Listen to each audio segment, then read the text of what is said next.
Hello, people. I have finished a book. Actually, finished this a few days ago. Richmond Burning, the last days of the Confederate capital.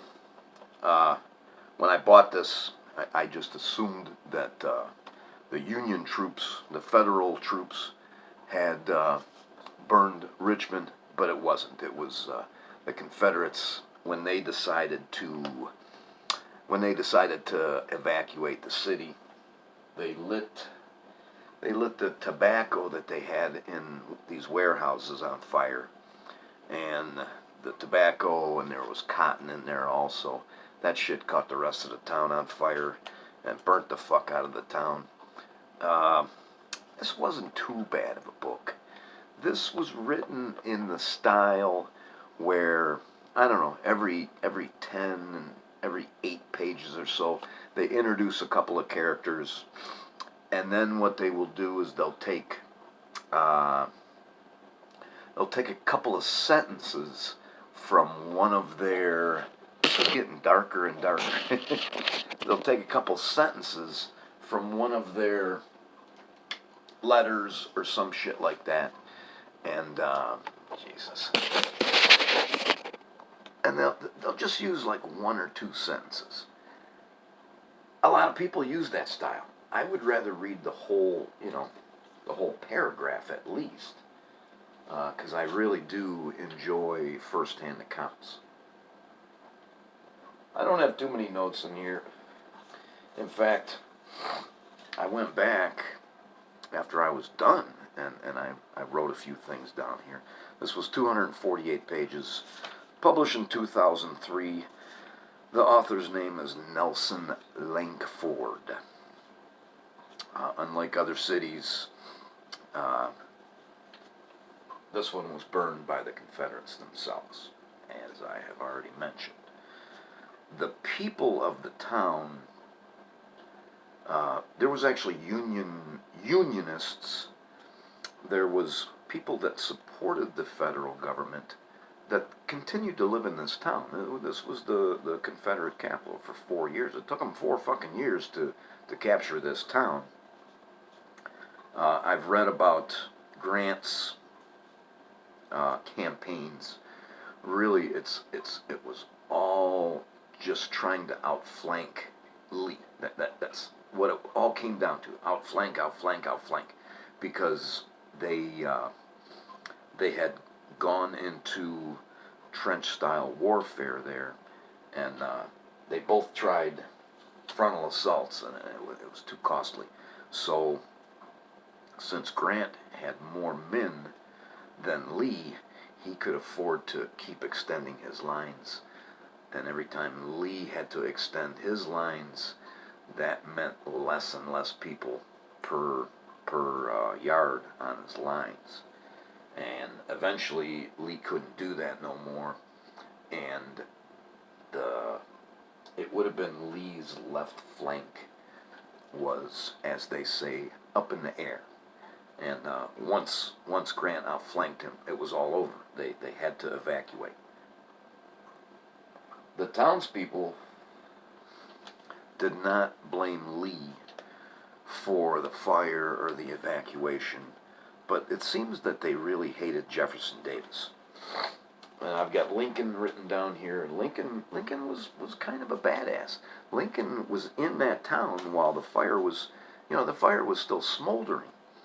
He tried to sail up the river on like a paddle wheeler. I said sail. He tried to steam up the river, and he ended up having to get into a rowboat and get rowed to the shore because the ships kept bottoming out, and the Confederates had sunk vessels there. They had put mines there and everything.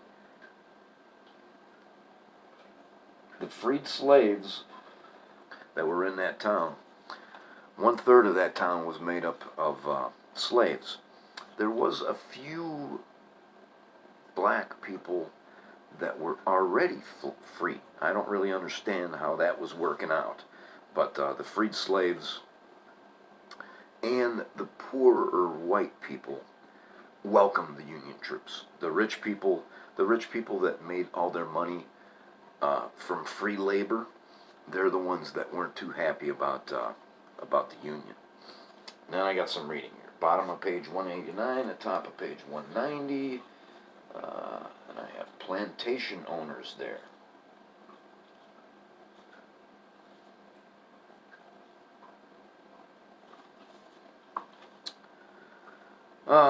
The last sheet of the ledger he used for this purpose recorded the last African American born in bondage on the plantation, a boy, name not given, brought into the world by his mother, Fanny, a week before slavery died.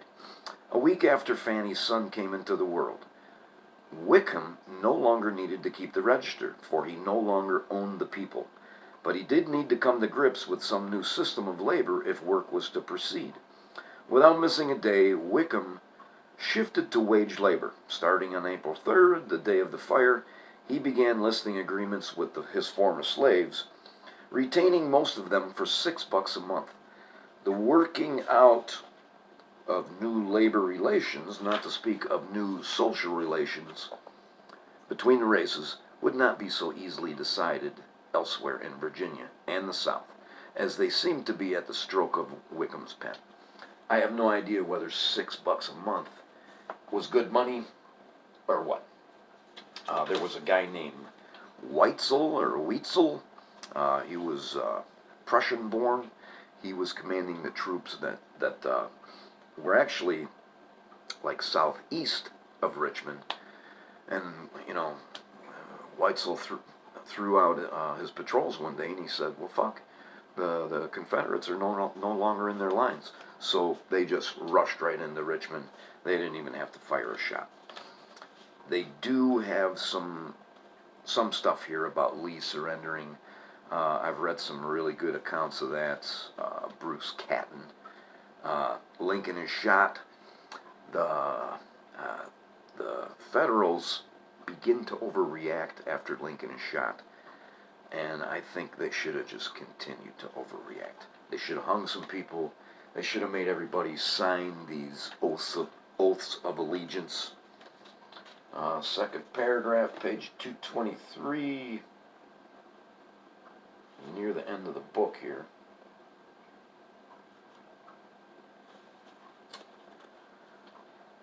The private jottings and letters of Northerners justified Confederate caution. Their feelings were too deep for words, wrote Henry Spaulding, a Yankee soldier stationed in Virginia. Others were for making one universal sweep over the whole South. Let the army loose and let every man go in and kill and slay.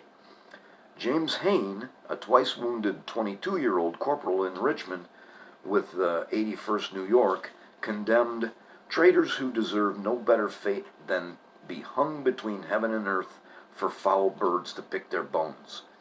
He was eager to exact punishment and not especially concerned to discriminate between innocent and guilty.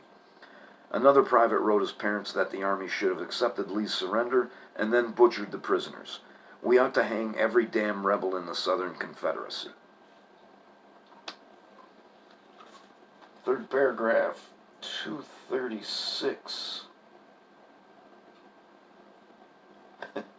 And I have the fear of being eaten while pretending to eat Jesus once a week. Third paragraph. In private opinions expressed at the time, and in recollections long afterward, white Richmonders poured out their disdain for black men in Union blue and for the beneficiaries of emancipation. Lucy Fletcher, whose brother had died in Confederate service, observed the USCTs with fear and scorn. The USCTs were the United States Colored Troops. And there was a lot of them in that area. They actually were going to be the first into Richmond.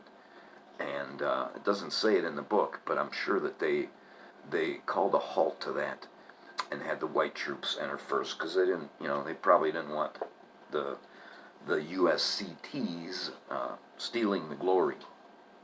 They should have just let them in there. To her, the regiments of black soldiers looked like an army of savages and cannibals just imported from Africa. Anne Hobson's lament after a week's occupation, and her realization of the changes wrought by the forcible end to slavery was typical. The results of years might not have changed life as much as these 6 days have done. My God, what I have suffered. What do I not still suffer?